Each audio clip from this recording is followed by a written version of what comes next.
नमस्कार, तपाईहरुलाई स्वागत छ नेपाल अनलाइन स्कुलको युट्युब च्यानलमा। हाम्रो युट्युब च्यानलमा कक्षा नर्सरीदेखि मास्टरसम्मका सबै विषयका सबै भिडियोहरू उपलब्ध छन्। तपाईहरुले युट्युबमा गएर अथवा फेसबुकमा गएर नेपाल अनलाइन स्कुल भनी सर्च गरेर हाम्रो भिडियोहरू हेर्न सक्नुहुनेछ। हामीले हरेक क्लासको हरेक सब्जेक्टको 30,000 भन्दा धेरै भिडियोहरू बनाएर युट्युब च्यानल नेपाल अनलाइन स्कुलमा हालिसकेका छौँ, जसमा old question solution, model question solution, concept based क्वेसनका सोलुसन, साथसाथै च्याप्टर वाइज क्वेसनका सोलुसन्सहरूको भिडियो छ। ती भिडियोहरू हेरेर तपाईहरुले धेरैभन्दा धेरै ज्ञान लिन सक्नुहुन्छ, कन्सेप्ट क्लियर गर्न सक्नुहुन्छ भने आफ्नो एक्जामलाई पनि राम्रो गर्न सक्नुहुन्छ। र हाम्रो भिडियोलाई लाइक र शेयर गरेर धेरैभन्दा धेरै विद्यार्थीहरू समक्ष पुर्याइदिन म विनम्र अनुरोध गर्दछु। साथसाथै हाम्रो युट्युब च्यानल नेपाल अनलाइन स्कुललाई सब्स्क्राइब गरिदिनु होला भनेर आग्रह गर्दै आजको कक्षामा सञ्चालन गर्न गइरहेको छु। सधैँ चाहिँ म कृष्णदास हजुरहरूको अगाडि उपस्थित भइसकेको छु र आज म तपाईहरुलाई कक्षा 9 को नेपाली किताबको यो पर्यावरण सन्तुलन भन्ने जुन हाम्रो पाठ 6 को संवाद छ, त्यो संवादको चाहिँ अभ्यास गराउन गइरहेको छु। योभन्दा अगाडिको भिडियोमा हामीले चाहिँ पर्यावरण सन्तुलन भन्ने पाठ पढेका थियौँ र त्यहाँबाट हामीले के कुरा बुझ्यौँ हैन, के कस्तो शिक्षा दिएको छ भन्ने विषयमा हामीले त्यो भिडियोमा चर्चा गरेका थियौँ भने शब्द अर्थ पनि हामीले त्यही भिडियोमा हेरेका थियौँ। आज चाहिँ हामी यस पर्यावरण सन्तुलन भन्ने पाठको शब्द भण्डार, बोध अभिव्यक्तिको सबै अभ्यासहरू गर्नेछौँ। ल त्यसो भए ढिला नगरिकन सुरु गरिहालौँ। हाम्रो पहिलो प्रश्न छ, संवादमा दिएका शब्द र तिनका अर्थबीच जोडा मिलाउनुहोस् भनेको छ। अब यहाँ शब्द र अर्थबीच हामीले जोडा मिलाउनु पर्यो है त। ल हेरौँ, वायुमण्डल। वायुमण्डल भनेको एटमोस्फियर भनेको हो हैन। त यसको अर्थ के हो? पृथ्वीको चारैतिर रहेको हावाको आवरणलाई वायुमण्डल भनेर भनिन्छ है, एकदम सजिलो। अर्को जाउँ, ओजन तह। ओजन तह भनेको चाहिँ के हो भन्दाखेरि सूर्यका परावैजनी किरणलाई छेकेर पृथ्वीसम्म आइपुग्न नदिने वायुमण्डलको एउटा तह हो ओजन तह है। यो स्ट्राटोस्फियरमा हुन्छ, तपाईहरुले विज्ञानमा पढ्नुभयो होला। सूर्यको अल्ट्राभायोलेट रे परावैजनी किरणलाई चाहिँ यसले यहाँ पृथ्वीसम्म आउन दिँदैन है। अर्को जाउँ, अतिवृष्टि भनेको छ। अतिवृष्टि भनेको के हो त भन्दाखेरि धेरै, अति भनेको धेरै, वृष्टि भनेको पानी पर्नु, त चाहिने भन्दा बढी मात्रामा पानी पर्नु भनेको अतिवृष्टि हो। त्यस्तै परावैजनी किरण। परावैजनी किरण भनेको के हो? सूर्यको प्रकाशमा रहेको एउटा हानिकारक विकिरण हो, जसलाई अल्ट्राभायोलेट रे भनिन्छ अङ्ग्रेजीमा हैन। अब जाउँ क्लोरोफ्लोरोकार्बन। क्लोरोफ्लोरोकार्बन भनेको के हो? यो ओजन तह क्षयीकरण गर्ने एक किसिमको ग्यास हो क्लोरोफ्लोरोकार्बन है। यो मेन ग्यास हो। यो रेफ्रिजरेटरहरूमा, त्यस्तै गरिकन यो हवाईजहाजहरूमा अनि विभिन्न कल कारखानाहरूमा, फ्याक्ट्रीहरूबाट चाहिँ यो क्लोरोफ्लोरोकार्बनको युज हुन्छ, त्यहाँबाट यो निक्लिन्छ अनि त्यसले गर्दाखेरि हाम्रो ओजन तह डिप्लिसन हुँदै जान्छ, क्षयीकरण हुँदै जान्छ है। अर्को जाउँ, नर्सरी भनेको छ। नर्सरी भनेको के हो? नर्सरी भनेको चाहिँ बिरुवाहरू हुर्काउने ठाउँलाई नर्सरी भनेर भनिन्छ है। ल अब जाउँ 2 नम्बरको अभ्यासमा। दिएका पद पदावलीलाई अर्थ खुल्ने गरी वाक्यमा प्रयोग गर्नुहोस् भनेको छ। अब यिनीहरू सबै पारिभाषिक शब्दहरू हुन् हैन, परिभाषाले बुझिने खालका शब्दहरू हुन्। अब यिनीहरूलाई प्रयोग गरेर हामीले वाक्य बनाउनु पर्यो। जस्तो पारिस्थितिक प्रणाली है। अब पारिस्थितिक प्रणालीको हामीले के वाक्य बनाउन सक्छौँ त भन्दाखेरि पारिस्थितिक प्रणालीमा हाम्रो पर्यावरणमा भएका विभिन्न तत्त्व बीचको अन्तर सम्बन्ध हुन्छ। यसरी तपाईहरुले वाक्य बनाउन सक्नुहुन्छ। अम्लीय वर्षा। अम्लीय वर्षा है। अब यसको वाक्य बनाउँदाखेरि के गर्न सकिन्छ भन्दा विभिन्न प्रकारको हैन, विभिन्न प्रकारको अम्लहरूसँग पानी मिसिएमा अम्लीय वर्षा हुन्छ, यसरी तपाईहरुले लेख्न सक्नुहुन्छ। अथवा हामीले पृथ्वीमा अनावश्यक ग्यासहरूको उत्पादन गर्दाखेरि पानीसँग मिसिएर अम्लीय वर्षा हुन्छ भनेर तपाईहरुले यसरी लेख्न सक्नुहुन्छ है। ल जाउँ, हरित गृह प्रभाव भनेको ग्रीन हाउस इफेक्ट। नेपालमा हरित गृह प्रभावको प्रयोग गरेर बेमौसमी तरकारीहरू पनि उत्पादन गरिन्छ, यसरी तपाईहरुले अर्को वाक्य बनाउन सक्नुहुन्छ। अनि ग्लोबल वार्मिङ। ग्लोबल वार्मिङ भनेको चाहिँ यो तापक्रम बढ्नु, पृथ्वीको तापक्रम बढ्नुलाई ग्लोबल वार्मिङ भनेर भन्छन् है। यो ग्रीन हाउस इफेक्टको कारणले गर्दाखेरि नै हुन्छ। त्यही भएर अहिले हाम्रो विश्वमा हैन, अहिले हाम्रो विश्वमा चाहिँ ग्लोबल वार्मिङको समस्या निकै बढ्दो छ, जसले गर्दाखेरि पृथ्वीको तापक्रम बढिरहेको छ। यसरी तपाईँहरूले लेख्न सक्नुहुन्छ। ल अब जाउँ 3 नम्बरको अभ्यासमा। संवादमा प्रयोग भएका पर्यावरण, हरितकरण आदि जस्ता पर्यावरणसँग सम्बन्धित कुनै 5 वटा प्राविधिक र पारिभाषिक शब्द पहिचान गरी कक्षामा सुनाउनुहोस् भनेको छ। ल हेर्नुहोस्, पर्यावरण, हरितकरण यो भनेको के हो त भन्दाखेरि पारिभाषिक शब्द हैन, भनेको परिभाषाले मात्रै बुझिने खालका शब्दलाई पारिभाषिक शब्द भनेर भनिन्छ, अथवा प्राविधिक शब्द पनि भनिन्छ। प्रविधिमा, टेक्नोलोजीमा प्रयोग हुने शब्दहरूलाई प्राविधिक शब्द भनेर भनिन्छ। त यस्तै अरू शब्दहरू चाहिँ हामीले खोज्नु पर्यो कहाँबाट, पाठबाट, अनि लेख्नु पर्यो भनेर हामीलाई यहाँ भनेको छ है प्रश्नले। त अरू 5 वटा के होला त भन्दाखेरि यहाँ माथि भएको सबै हेर्नुहोस् है। पारिस्थितिक प्रणाली यो पनि पारिभाषिक शब्द हो। अम्लीय वर्षा पारिभाषिक शब्द। त्यस्तै ग्लोबल वार्मिङ पारिभाषिक शब्द। नवीकरणीय स्रोत पारिभाषिक शब्द। दिगो विकास पारिभाषिक शब्द। परावैजनिक किरण पारिभाषिक शब्द। क्लोरोफ्लोरोकार्बन पारिभाषिक शब्द। त यस्ता अनेकन शब्दहरू तपाईँहरूले खोज्न सक्नुहुन्छ है त। ल जाउँ अब 4 नम्बरको अभ्यासमा। संवादमा प्रयोग भएका ग्लोबल वार्मिङ, नाइट्रिक एसिड जस्ता अङ्ग्रेजी भाषाबाट आएका अरू 5 वटा शब्द टिप्नुहोस् अरे। ल अङ्ग्रेजी भाषाबाट आएका अरू 5 वटा शब्दहरू हामीले टिप्नु पर्यो है। ग्लोबल वार्मिङ, नाइट्रिक एसिड यो भनेको सबै अङ्ग्रेजी भाषाबाट आएका हुन्। अब अरू के होला त भन्दा क्लोरोफ्लोरोकार्बन अङ्ग्रेजी भाषाबाट आएको है, यो पनि छ पाठमा। रेफ्रिजिरेटर यो पनि छ। ओजन यो पनि छ। कार्बन डाइअक्साइड यो पनि छ। पेट्रोलियम यो शब्द पनि छ। त्यस्तै प्लास्टिक भन्ने शब्द पनि हाम्रो पाठमा छ। त यस्ता अनेकन अङ्ग्रेजी भाषाबाट आएका शब्दहरू तपाईँहरूले लेख्न सक्नुहुन्छ है। ल अब जाउँ 5 नम्बरको अभ्यासमा। दिएका वाक्यमा रातो रङ लगाइएका श्रुति सम्भिन्नार्थी शब्दको अर्थ लेख्नुहोस् भनेको छ। अब यहाँ रातो रङ लगाएको श्रुति सम्भिन्नार्थी शब्दको अर्थ लेखौँ है। अब के हो त श्रुति सम्भिन्नार्थी भनेको? हेर्नुहोस्, श्रुति भनेको सुन्ने कान, सम भनेको एउटै, भिन्नार्थी भनेको भिन्न अर्थ भएको, भनेपछि सुन्दाखेरि उस्तै उस्तै लाग्ने तर भिन्न भिन्न अर्थ भएका शब्दहरूलाई हामी के भन्छौँ? श्रुति सम्भिन्नार्थी शब्द भनेर भन्छौँ है। जस्तो यहाँ हेर्नुहोस्, म शब्दकोश किन्न 1 कोष पर जान्छु। अब यहाँ कोष हेर्नुहोस्, एउटा मोटो स छ, एउटा पातलो स छ। तर दुईजनालाई बोल्दाखेरि कोष नै भन्छौँ हामी हैन, कोष नै भन्छौँ, तर यिनीहरूको अर्थ चाहिँ फरक हुन्छ फेरि। जस्तो यो कोष भनेको के हो? सङ्ग्रह। के हो अरे? मोटो सवाला कोष भनेको सङ्ग्रह, शब्दको सङ्ग्रहलाई शब्दकोश भनिन्छ हैन। त्यस्तै अर्को यो 1 कोष पर जान्छु, 1 कोष भनेको कति हो? 2 माइलको दूरीलाई 1 कोष भनेर भनिन्छ है। यो चाहिँ दूरी हो भनेको डिस्टेन्स हो है। ल अर्को हेरौँ, साली साली, भाग्यशाली साली नानी कविता प्रतियोगितामा सर्वोत्कृष्ट भइन् भनेको छ। अब यो मोटो साली यसको अर्थ के हो?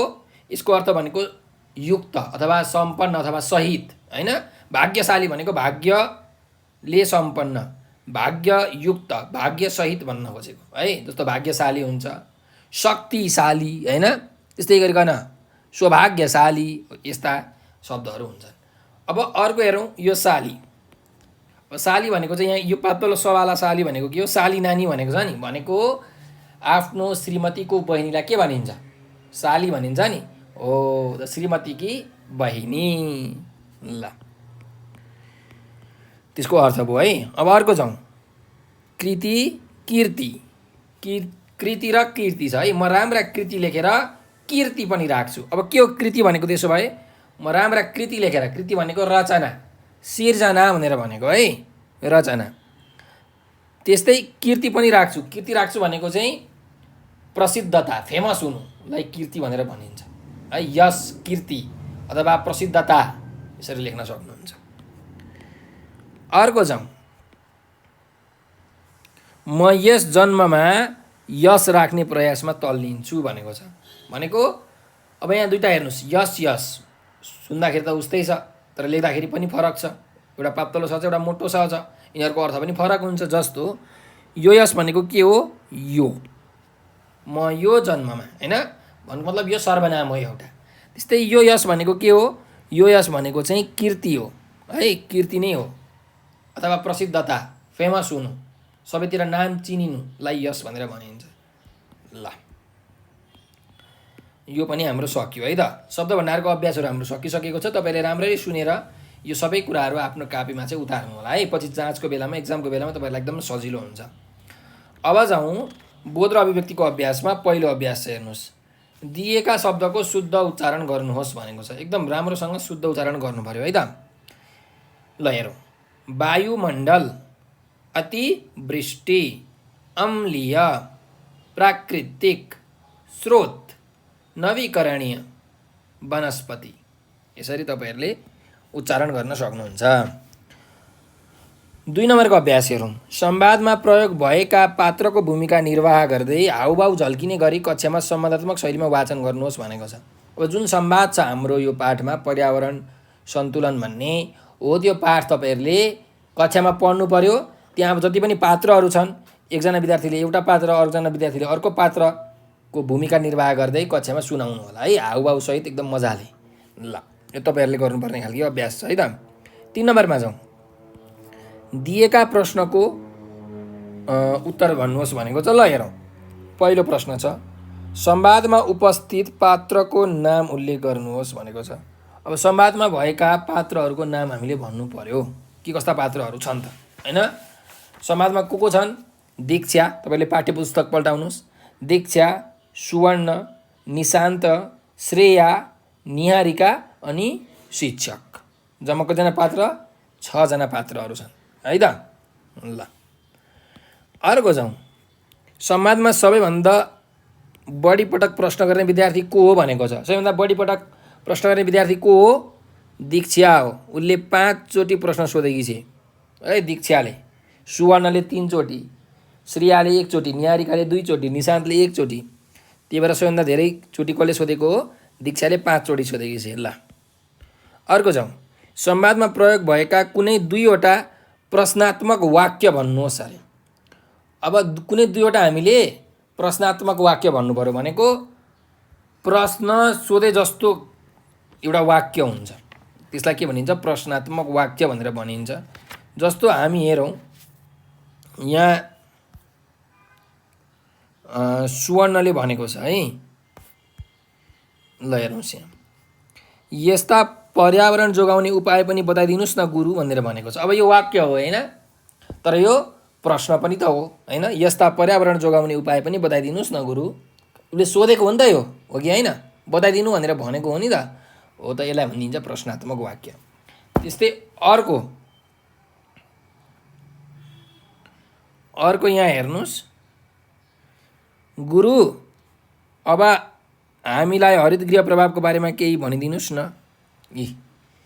यो पनि सोधेको हो, केही भनिदिनु भनेर भनेको हो हैन। भनेपछि यो पनि एउटा प्रश्नात्मक वाक्य भयो। कुरा बुझ्नुभयो? ल अब 2टा प्रश्नात्मक वाक्य तपाईँहरूले भेटिहाल्नुभयो। अब जाउँ अर्को अभ्यासमा। अर्को प्रश्नमा, संवादको सबैभन्दा लामो अनुच्छेदमा कति वाक्य छन् भनेको छ। अब संवादको सबैभन्दा लामो अनुच्छेदमा कति वाक्य रहेछन् त हेरौँ। सबैभन्दा लामो अनुच्छेद भनेको यही अनुच्छेद हो। कतिवटा वाक्य छन् गर्नु पर्यो। जतिवटा वाक्य छ त्यतिवटा पूर्णविराम अथवा क्वेसन मार्कहरू हुन्छ हैन, प्रश्नवाचक चिन्ह। ल गर्दै जाउँ, 1, त्यस्तै गरिकन 2, 3, 4, 5, 6, 7, 8 भनेपछि कतिवटा वाक्य रहेछ? 8वटा वाक्य रहेछ। भनेपछि तपाईँले यहाँ लेख्न सक्नुहुन्छ, संवादको सबैभन्दा लामो अनुच्छेदमा 8वटा वाक्य छन्। ल अब 4 नम्बरको अभ्यासमा जाउँ, दिएको अनुच्छेद मौन पठन गरी सोधिएका प्रश्नको उत्तर लेख्नुहोस् भनेको छ। ल यो अनुच्छेद हामी पढौँ है त, एकदम छोटो अनुच्छेद छ। नर्सरीमा साना तथा कलिला बिरुवाका लागि आवश्यकता व्यवस्थापनका लागि सिसा प्रयोग गरी हरितगृह बनाइएको हुन्छ। सूर्यबाट आएका किरण सजिलै निस्कन नसक्ने भएकाले हरितगृहभित्र बाहिरको तापक्रमभन्दा केही बढी न्यानोपन कायम रहन्छ। हाम्रो वायुमण्डलमा मुख्य रूपमा कार्बन डाइअक्साइडको मात्रा बढी हुँदा यसले सिसाको जस्तै गुण देखाउँछ र पृथ्वीको तापक्रम बढ्दै जान्छ। यसैलाई हरितगृह प्रभाव भनिन्छ। यसै कारणले पनि दिनानुदिन पृथ्वीको तापक्रम बढ्दै गइरहेको छ, यसलाई ग्लोबल वार्मिङ भनिन्छ अरे भनेर एउटा यसरी अनुच्छेद दिएको छ है त। ल अब जाउँ पहिलो प्रश्नमा। हरित गृह कसरी निर्माण हुन्छ भनेर सोधेको छ। हरित गृह कसरी निर्माण हुन्छ भन्दा यहाँ हेर्नुहोस्, नर्सरीमा साना तथा कलिला बिरुवाका लागि आवश्यक ताप व्यवस्थापनका लागि सिसा प्रयोग गरेर हरित गृह निर्माण गरिन्छ। तपाईँले यसरी लेख्न सक्नुहुन्छ उत्तर। ठिक छ। ल अब जाउँ अर्को प्रश्नमा। हरित गृहमा न्यानोपन कायम रहनुको कारण के हो भनेर भनेको छ। अब हरित गृहमा न्यानोपन कायम रहनुको कारण के हो भन्दा सूर्यबाट आएको किरण सजिलै निस्कन नसक्ने भएकाले हरित गृहमा न्यानोपन कायम रहेको हो। यसरी तपाईँले लेख्न सक्नुहुन्छ है। ल अर्कोमा जाउँ।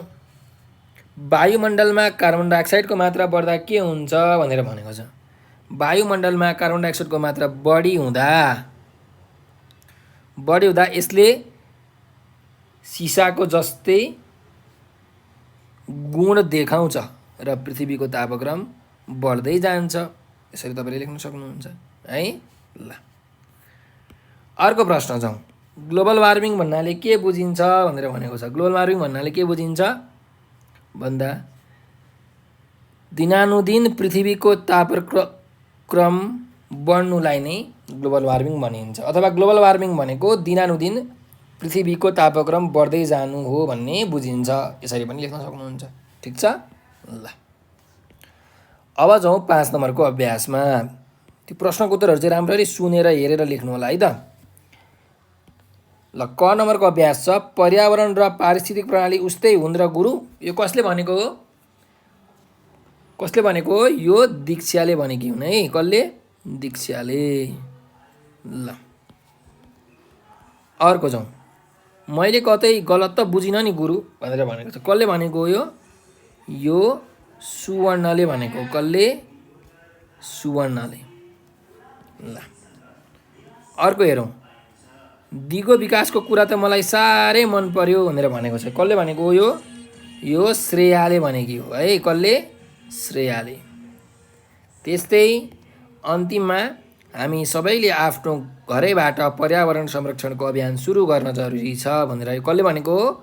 यो शिक्षकले भन्नुभएको हो है त। ल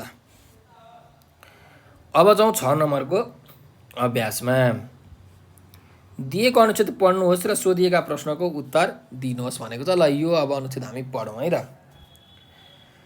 से फोक्सुन्डो राष्ट्रिय निकुञ्ज डोल्पाका 2 हिउँ चितुवामा सेटेलाइट GPS कलर जडान गरिएको छ। राष्ट्रिय निकुञ्ज तथा वन्यजन्तु संरक्षण विभागको नेतृत्व तथा राष्ट्रिय प्रकृति संरक्षण कोष र विश्व वन्यजन्तु कोष नेपालको प्राविधिक एवं आर्थिक सहयोगमा सेटेलाइट GPS कलर जडान गरिएको हो। डोल्पाको सालदाङ ब्लकको निजाल गाउँ नजिकैको राप्का क्षेत्रमा 37 केजी तौलको अन्दाजी 7 वर्षको वयस्क भाले हिउँ चितुवाको घाँटीमा GPS कलर जडान गरिएको छ। उक्त हिउँ चितुवाको नाम घाङ्ग्री घापी हिउल राखिएको छ। त्यस्तै सालदाङ ब्लककै धोरामा 38 किलोग्राम तौल भएको अन्दाजी 6 वर्षको वयस्क भाले हिउँ चितुवामा पनि कलर जडान गरी सो हिउँ चितुवालाई लाङ्गेन नाम दिएको छ। हिउँ चितुवाहरूले वासस्थानमा गरेको विचरण, पार गरेको दूरी, आनी बानी, व्यवहार लगायतका विषयमा GPS कलरले 18 महिनासम्मको तथ्याङ्क दिने र त्यसबाट संरक्षणको रणनीति तथा योजना तर्जुमा गर्न सहयोग पुग्ने अपेक्षा गरिएको छ। सेटेलाइट कलर जडान गरिएका घाग्री घापी हिउल र लाङ्गेनबाट प्राप्त GPS लोकेसनका आधारमा राष्ट्र निकुञ्ज तथा वन्यजन्तु संरक्षण विभाग, विश्व वन्यजन्तु कोष नेपाल र से फोक्सुन्डो राष्ट्रिय निकुञ्जबाट हिउँ चितुवाहरूको अनुगमन गरिएको छ भनेर एउटा अनुच्छेद दिएको छ है त। यो हिउँ चितुवाको बारेमा रहेछ। अब पहिलो क नम्बरको प्रश्नमा हेरौँ। सेटेलाइट GPS कलर जडान गर्न कुन कुनै निकायबाट आर्थिक सहयोग प्राप्त भएको छ भनेको छ। अब कुन निकायबाट चाहिँ आर्थिक सहयोग प्राप्त भएको छ, क्यास पैसा कुन निकायले दिएको छ त सहयोग भनेर हामीलाई प्रश्न छ है त। कुनले भन्दा राष्ट्रिय प्रकृति संरक्षण कोष र विश्व वन्यजन्तु कोष, यिनीले चाहिँ के गरेको छन् त, यस्ता निकायबाट आर्थिक सहयोग प्राप्त भएको छ है। सेटेलाइट GPS कलर जडान गर्न राष्ट्रिय प्रकृति संरक्षण कोष र विश्व वन्यजन्तु कोषबाट आर्थिक सहयोग प्राप्त भएको छ भनेर तपाईले लेख्न सक्नुहुन्छ। ल अर्को प्रश्नमा जाउँ। GPS कलरले कति महिनासम्मको तथ्याङ्क दिन सक्छ? GPS कलरले 18 महिनासम्मको तथ्याङ्क दिन सक्छ है। ल अर्को प्रश्नमा जाउँ। हिउँ चितुवाको अनुगमन कुन निकायले गरेका छन्? हिउँ चितुवाको अनुगमन यहाँ राष्ट्रिय निकुञ्ज तथा वन्यजन्तु संरक्षण विभाग, विश्व वन्यजन्तु कोष नेपाल र से फोक्सुन्डो राष्ट्रिय निकुञ्जबाट हिउँ चितुवाको अनुगमन गरेका छन्। यसरी तपाईले लेख्न सक्नुहुन्छ। ठिक छ। ल अब अन्तिम एउटा प्रश्न छ, यो चाहिँ अब तपाईहरुले बुझेको तरिकाले यो पाठ पढेर जे कुरा बोध गर्नुभयो, जे बुझ्नुभयो त्यो कुराबाट तपाईले उत्तर लेख्नुपर्छ है। जस्तो यहाँ हेर्नुस्, हिउँ चितुवाको संरक्षण किन आवश्यक देखिन्छ भनेर भनेको छ। अब हिउँ चितुवाको संरक्षण किन आवश्यक देखिन्छ भन्दा हिउँ चितुवा भनेको अहिले लोपोन्मुख प्रजातिमा पर्दछ है, भनेको लोप हुन लागेको प्रजातिमा, किनकि यसको सङ्ख्या धेरै छैन नेपालमा, विश्वमै पनि धेरै छैन यसको सङ्ख्या हैन। त्यही भएर यो लोपोन्मुख प्रजाति भएका कारणले गर्दाखेरि यसको हामीले संरक्षण गर्नुपर्छ, किनकि पछि भावी सन्ततिहरूले त हिउँ चितुवा भनेको के हो देख्न पनि पाउँदैनन् नि त, उनीहरू त कथा जस्तै हुन्छ। जस्तो अहिले हामीलाई त्यो ठुल्ठुलो जुन हात्तीहरू हुन्छ नि, मामथ भनेर भनिन्छ, त्यो एउटा कथा जस्तै भएको छ नि, हामीले देखेकै छैन नि कहीँ पनि हैन।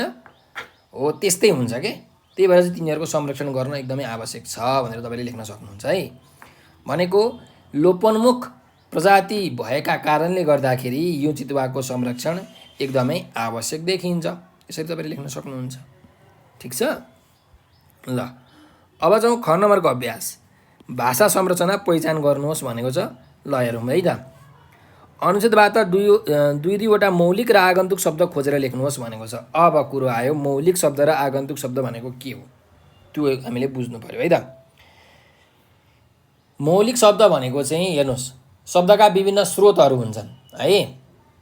नेपाली भाषामा जति पनि शब्दहरू छन् ती शब्दहरू कि त संस्कृत भाषाबाट आएका हुन्, कि त संस्कृत भाषाको शब्दलाई मोडिफाई गरेर चाहिँ यो तद्भव शब्द बन्छ, हो त्यो तद्भव शब्दबाट आएका हुन्, अथवा हाम्रो देश विदेशबाट अरू भाषाहरूबाट नेपाली भाषामा आएका शब्दहरूलाई आगन्तुक शब्द हो। 3 प्रकारका शब्दहरू हुन्छन् है। एउटा तत्सम, एउटा तद्भव, एउटा आगन्तुक। संस्कृतबाट आएको, संस्कृतबाट रूप फेरिएको र अरू भाषाहरूबाट आएको। अब मौलिक शब्द भनेको चाहिँ संस्कृत भाषाबाट आएको शब्द अथवा संस्कृतको रूप बदलिएर बनेका शब्दलाई हामी के भन्छौँ? मौलिक शब्द भन्छौँ। यसमा तत्सम र तद्भव शब्द पर्छन् है त।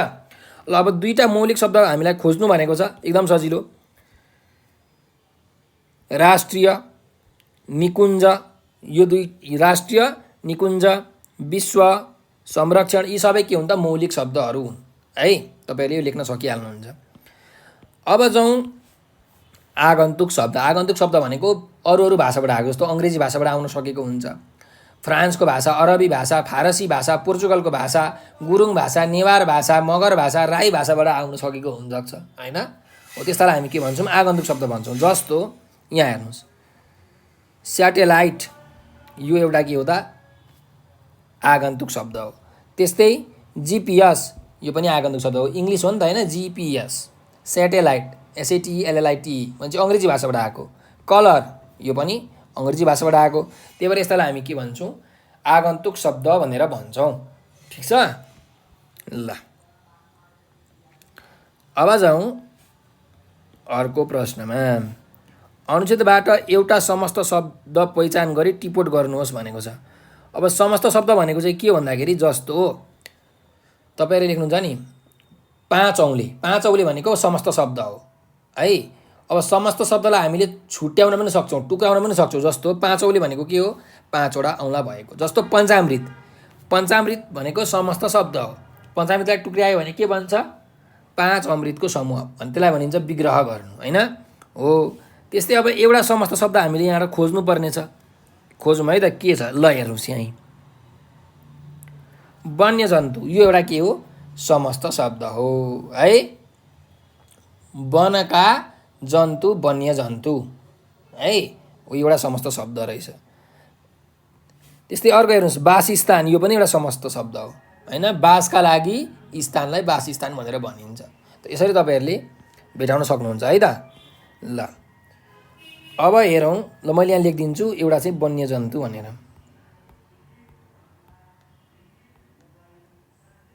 वन्यजन्तु है त। अब अर्को प्रश्नमा हेरौँ अनुच्छेदबाट एउटा द्वित्व शब्द पहिचान गरी लेख्नुहोस्। अब द्वित्व शब्द भनेको चाहिँ के भन्दाखेरि उस्तै उस्तै शब्द मिलेर बनेको शब्द, एउटै शब्द मिलेर बनेको नयाँ शब्द है। जस्तो भात प्लस भात भात सात, बानी प्लस बानी आनी बानी हो। यस्ता खालके शब्दहरूलाई हामी द्वित्व शब्द भन्छौँ है। त यहाँ एउटा द्वित्व शब्द के होला यहाँ हेर्नुहोस् आनी बानी यो एउटा द्वित्व शब्द हो है। आनी बानी बानी प्लस बानी आनी बानी हुन्छ बुझ्नुभयो। त्यही भएर यो एउटा द्वित्व शब्द हो ठिक छ। ल अब यस्ता अनेक प्रकारका द्वित्व शब्दहरू हुन्छन् है।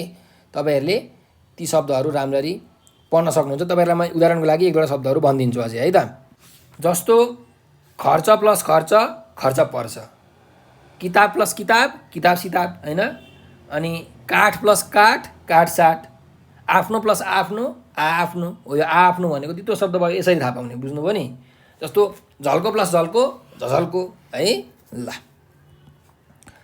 अब जाउँ अर्को प्रश्नमा। फरक फरक पञ्चम वर्ण प्रयोग भएको दुईवटा शब्द टिप्नुहोस् भनेको छ। ल अब के हो त पञ्चम वर्ण भनेको? फरक फरक पञ्चम वर्ण प्रयोग भएको दुईवटा शब्द मात्रै टिप्नु भनेको छ है।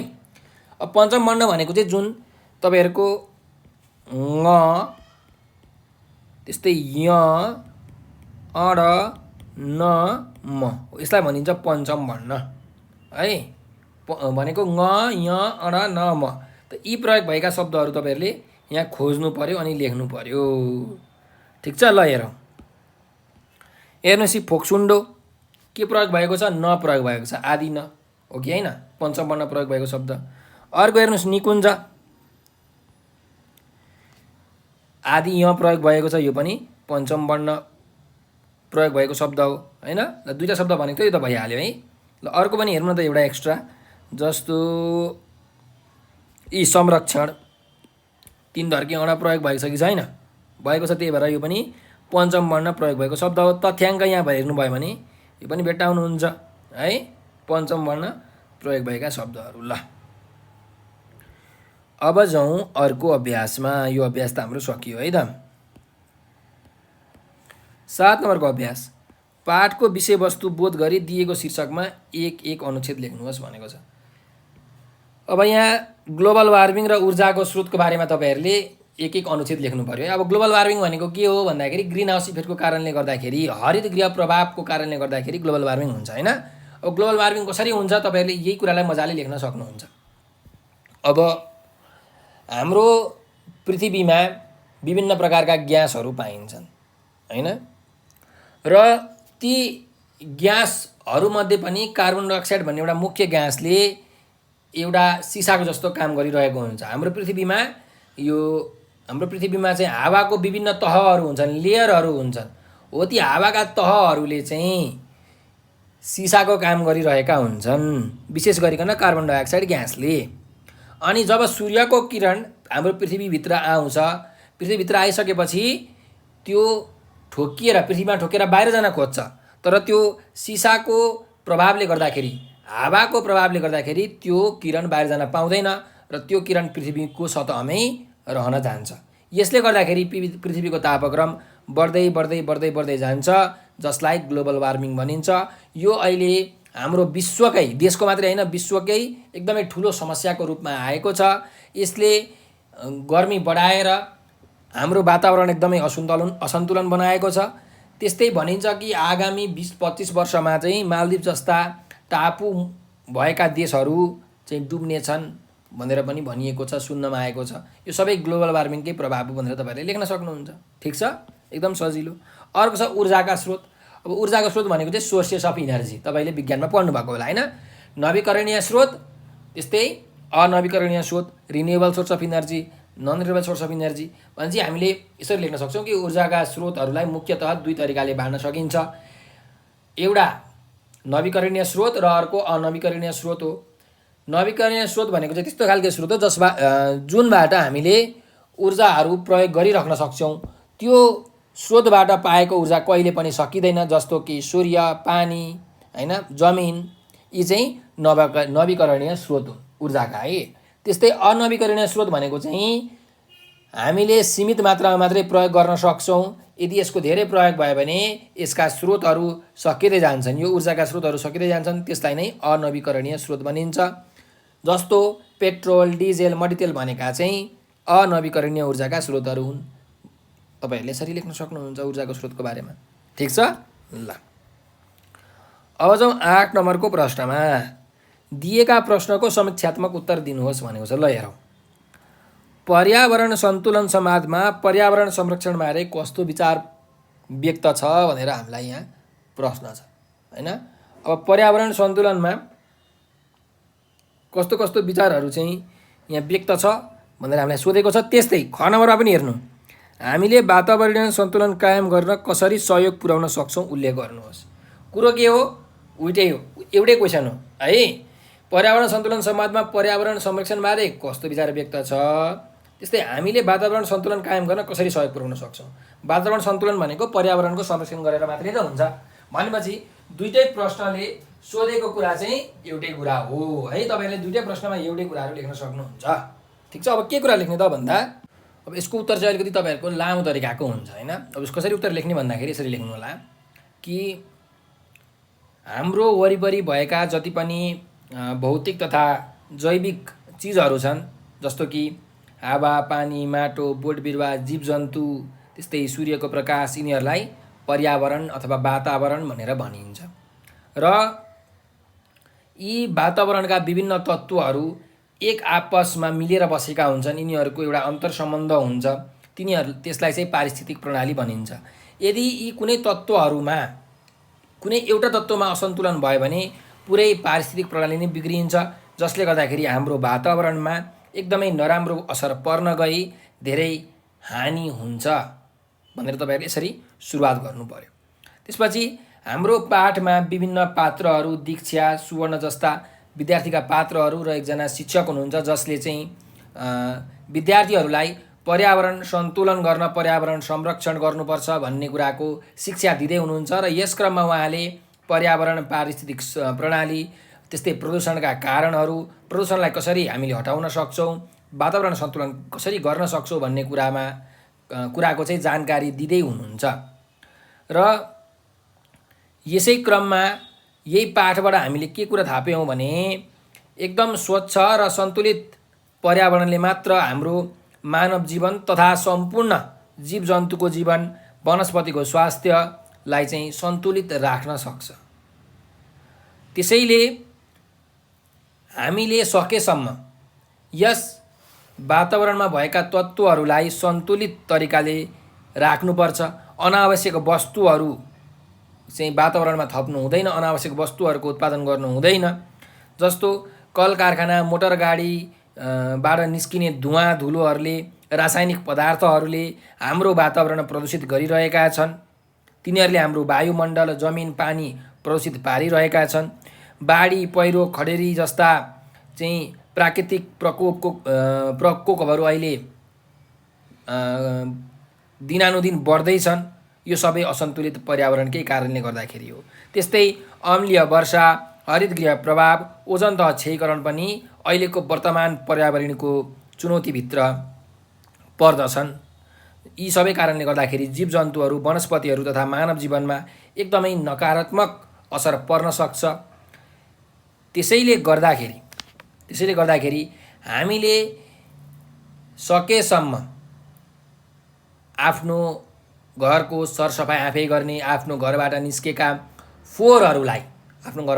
फोहोरहरूलाई कुइने फोहोर र नकुइने फोहोर गरी छुट्याएर कुइने फोहोरलाई चाहिँ प्राङ्गारिक मल बनाउने, नकुइने फोहोरलाई चाहिँ व्यवस्थापन गर्ने चाहिँ प्रक्रियाहरू अपनाउने, त्यस्तै यो अनवीकरणीय ऊर्जाका स्रोतहरू जस्तो कि पेट्रोल, डिजेल, मट्टीतेल यिनीहरूको खपतलाई घटाउने र भावी सन्ततिका लागि पनि यिनीहरूलाई जोगाउने।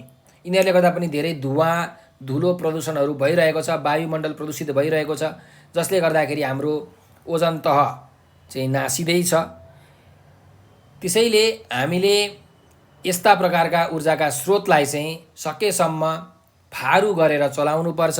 बरु यसको सट्टामा जलविद्युत आयोजना, त्यस्तै यो हावाबाट बिजुली निकाल्ने प्रक्रियाहरूमा हामी जानुपर्ने हुन्छ। गोबर ग्यास हामीले सञ्चालन गर्न सक्छौँ। त यस्ता अनेकन स्रोतहरू हामीले प्रयोग गरेर हाम्रो वातावरण राम्रो बनाउन सक्छौँ, वातावरण संरक्षण गर्न सक्छौँ। त्यस्तै रेफ्रिजिरेटरको धेरै प्रयोग नगर्ने, किनकि रेफ्रिजिरेटरमा क्लोरोफ्लोरोकार्बन नामक तत्त्व हुन्छ जसले गर्दाखेरि हाम्रो ओजन तह नासिँदैछ। यदि ओजन तह नासियो भने सूर्यको परावैजनिक किरण अल्ट्राभायोलेट रे पृथ्वीमा आएर पृथ्वीको वनस्पतिहरूको, जीवजन्तुहरूको सर्वनाश गर्छ। त्यस्तै हामीले यो विभिन्न बोट बिरुवाहरू लगाउनुपर्छ जसले गर्दाखेरि स्वच्छ हावा चारैतिर बहन थाल्दछ र त्यसले गर्दाखेरि हाम्रो वातावरण पनि एकदम सुन्दर देखिन्छ, स्वच्छ रहन्छ। यसरी तपाईँहरूले यो कुराहरू यहाँ उल्लेख गर्न सक्नुहुन्छ। ठिक छ। त्यस्तै तपाईँहरूले यसरी पनि लेख्न सक्नुहुन्छ, अझै एक दुईवटा कुरा थप्न पनि सक्नुहुन्छ। र हामीले जहिले पनि दिगो विकास गर्नुपर्छ भनेको लामो समयसम्म जुन हुनको लागि, लामो समयसम्म टिकाउ रहनको लागि जुन विकास गरिन्छ त्यसलाई नै दिगो विकास भनिन्छ है। र दिगो विकासको अवधारणा अनुरूप खानेपानी योजना, जलविद्युत परियोजना, सडक निर्माण जस्ता विकासका योजना निर्माण गरिनुपर्दछ।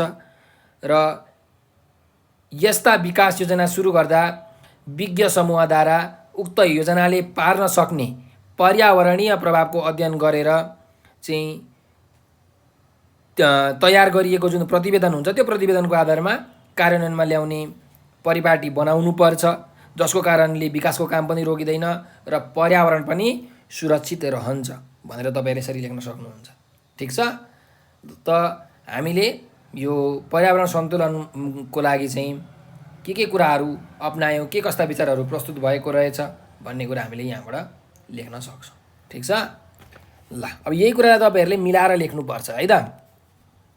अब जाउँ 9 नम्बरको प्रश्नमा। दिएका चित्रको अध्ययन गर्नुहोस्, प्रदूषण न्यूनीकरणका उपायबारे आफ्नो प्रतिक्रिया दिनुहोस् भनेको छ। अब यहाँ हेर्नुहोस् त, यो चित्रमा के छ त, यहाँ एउटा गाउँ थियो सुरुमा हैन, पछि यो सहरीकरण भयो। सहरीकरण भएपछि यहाँ उद्योग धन्दाहरू खोलियो, यहाँ कृषि पनि गरिरहेको छ। एकजना किसानले यहाँ केही विभिन्न बोट बिरुवाहरूमा अलिकति मलहरू हालिराख्नु भएको छ, रासायनिक मल हालिराख्नु भएको छ हैन। त्यस्तै रुखहरू हेर्नु, सबै यहाँ वन रुखहरू काटिएको छ। अनि उद्योग धन्दाबाट एकदमै, यो कल कारखानाबाट एकदमै धेरै धुवाँहरू निक्लिरहेको छ। त्यस्तै विभिन्न गाडीहरूबाट पनि यहाँ धुवाँ निक्लिरहेको छ हैन। यसले गर्दाखेरि त हाम्रो वातावरण पुरै प्रदूषण हुन्छ नि हैन। रुख बिरुवा पनि छैन, रासायनिक मलको प्रयोगले गर्दाखेरि माटोको उर्वरा शक्ति पनि क्षय हुन्छ। कल कारखानाबाट, गाडीबाट निक्लेको धुवाँले पनि हाम्रो पर्यावरणमा एकदमै दूषित असर पार्छ। हाम्रो वायुमण्डल पुरै प्रदूषण हुन्छ। त्यस्तै गरिकन अब यो कल कारखानाबाट निक्लेको जुन पानी छ त्यो पानी पनि हाम्रो यो खोलामा फालिएको होला हैन, किनकि त्यस्तै गर्ने चलन छ।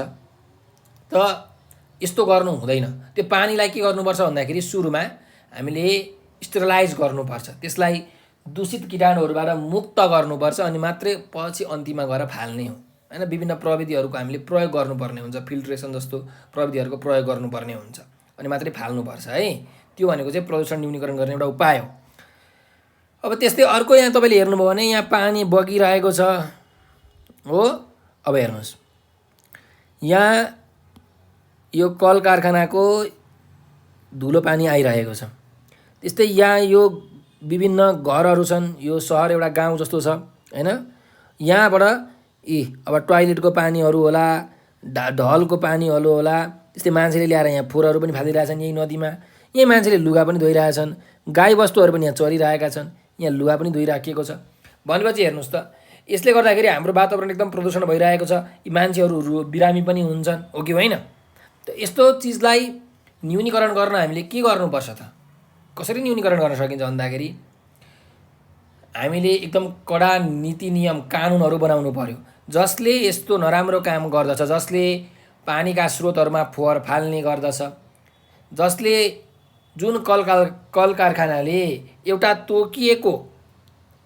तोकिएको एमाउन्टभन्दा धेरै धुवाँ निकाल्ने खालके कल कारखानाहरू हुन्छन्, हो त्यस्तोहरूलाई चाहिँ प्रतिबन्ध लगाउनु पर्ने नियम बनाउनु पर्यो, होइन?